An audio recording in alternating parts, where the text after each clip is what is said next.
Selamat datang kembali di channel aku ya Mam.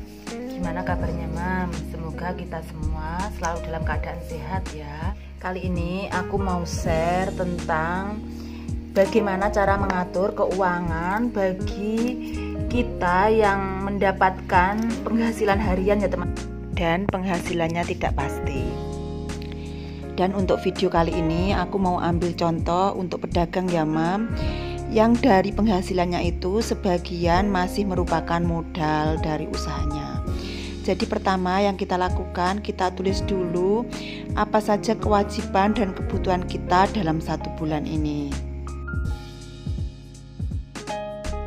Dan untuk kebutuhan dan kewajiban setiap orang itu berbeda-beda ya Mam. Jadi sesuaikan saja dengan kebutuhan dan kewajiban Mam semua, serta berapa pendapatan yang diperoleh.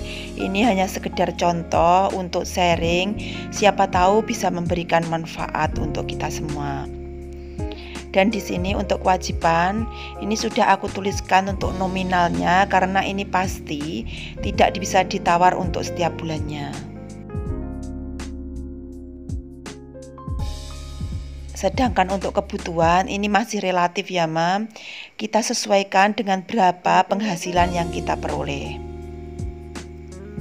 Misalkan untuk belanja mingguan, kemudian untuk belanja bulanan, kita bisa sesuaikan dengan budget kita.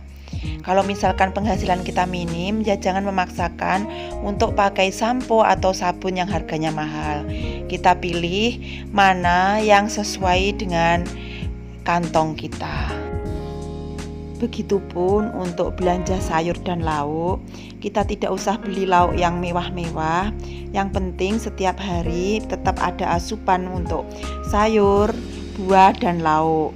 Untuk buah biasanya aku beli buah-buahan yang saat ini sedang musim ya Mam, jadi harganya itu lebih murah. Dan langsung ini aku buat amplop untuk kebutuhan dan kewajiban yang harus aku bayar setiap bulannya. Untuk amplop kewajiban itu sudah ada nominalnya ya Mam, jadi aku tinggal membagi untuk 30 hari, jadi per hari itu aku harus masukin berapa. Sekarang langsung kita bagi uangnya ya Mam. Misalkan pada hari pertama aku dapat penghasilan 500.000. Ini belum penghasilan bersih, masih termasuk modalnya juga. Jadi aku ambil 80% untuk dimasukkan ke dalam modal, dan yang 20% inilah yang bisa kita bagi-bagi untuk keperluan kita. 20% dari 500.000 itu 100.000, dan sudah aku pecahin biar mudah ngebaginya. Untuk wifi dan uang les aku masukin 3.500 tiap harinya. Karena 1 bulan aku harus membayar 100.000. Lalu untuk arisan aku masukin 8.000 rupiah.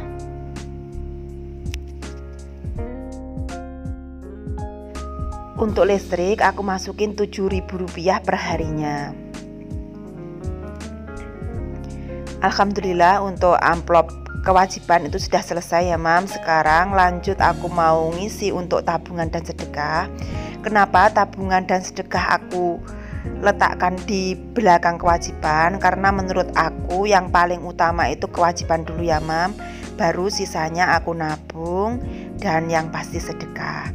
Untuk tabungan aku masukin 10.000 aja dan sedekah 5.000. Lanjut ke amplop kebutuhan. Untuk gas itu aku masukin 2.000 per hari.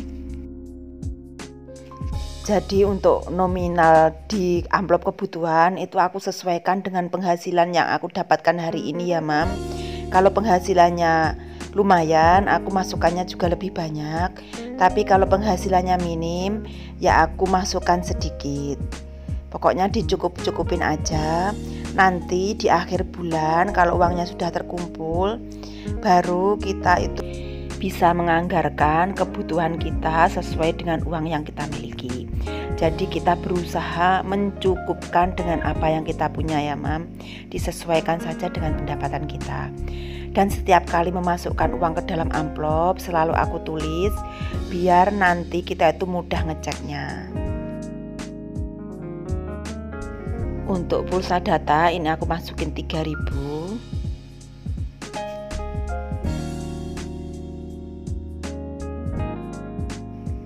Lanjut ke belanja bulanan, ini aku masukin 15.000 ya Mam.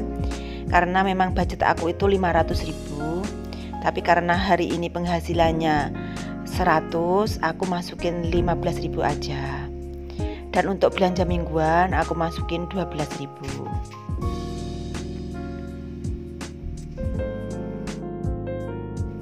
Kemudian untuk transport aku ke tempat kerja, aku masukin 10.000. Karena kurang lebih aku itu satu hari habis 1 liter bensin.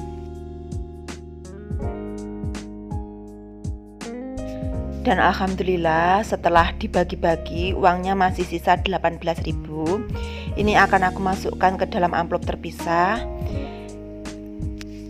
sebagai uang jaga-jaga kalau besok penghasilan kita itu cuman sedikit ya Mam.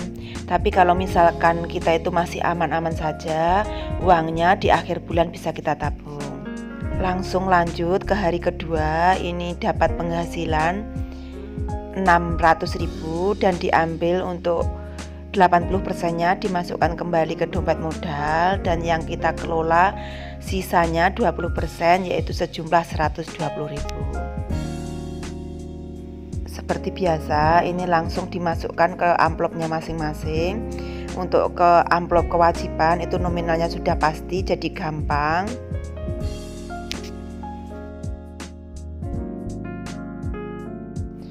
Kalau untuk tabungan dan sedekah, karena penghasilannya meningkat, jadi ya kita tingkatkan ya Mam, disesuaikan dengan penghasilan kita perharinya. Begitu juga dengan amplop kebutuhan. Kalau masih bisa ditambah ya kita tambah, tapi kalau tidak bisa ya nominalnya tetap aja. Insya Allah kalau kita bisa ngatur seperti ini, keuangan kita akan aman-aman saja ya Mam. Usaha masih tetap bisa berjalan dan kebutuhan kita tetap bisa tercukupi. Dan mohon maaf, ukuran cukup untuk masing-masing orang itu berbeda. Kalau menurut aku, anggaran kebutuhan kita itu disesuaikan saja dengan penghasilan kita. Kalau penghasilannya sedikit, ya berusaha dicukup-cukupin dengan menu yang sederhana. Terutama bagi pedagang kecil-kecilan seperti kita yang penghasilannya harian dan tidak tetap, kita itu memang harus benar-benar pintar memanage keuangan kita. Jangan sampai uang modal itu habis dipakai untuk keperluan rumah tangga ya Mam. Uang modal itu harus dikembalikan dulu, baru 20% sisanya kita atur, kita kelola untuk keperluan rumah tangga, biar usaha kita tetap jalan. Kan lucu juga kalau sampai mau belanja lagi tidak ada modal.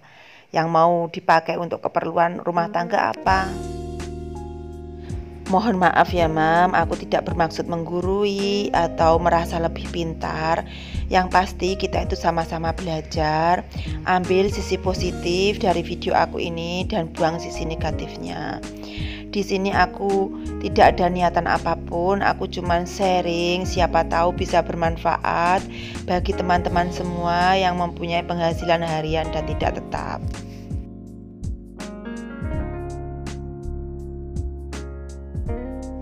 Dan untuk penghasilan masing-masing keluarga itu berbeda-beda ya Mam. Jadi ini cuman sekedar contoh aja. Siapa tahu dengan melihat video aku ini, Mam semua yang semula masih mencampur adukkan antara modal dengan laba atau pendapatan bersih kita, mulai sekarang bisa mengatur ya Mam, bisa memilah-milah, jadi usaha kita tetap berjalan, tidak terganggu dengan adanya keperluan yang mendadak ataupun mendesak, karena kita memang sudah menyisihkan per poinnya setiap hari. Dan alhamdulillah juga di hari kedua setelah uangnya dibagi-bagi itu juga masih sisa. Insya Allah dengan memilah-milah uang kita setiap harinya seperti ini, kita tidak akan kalap ya Mam, karena memang uangnya sudah dibagi ke posnya masing-masing. Jadi kita tidak akan seenaknya jajan. Sampai di sini dulu ya Mam video dari aku. Semoga ada manfaatnya, bisa menghibur dan menginspirasi Mam semua. Mohon maaf masih banyak sekali kekurangannya. Dukung aku juga ya Mam dengan cara subscribe, like, komen, dan share. Sharing juga ya Mam dengan aku di kolom komentar. Insya Allah aku terima kritik dan sarannya. Terima kasih Mam dan sampai ketemu di video selanjutnya. Wassalamualaikum.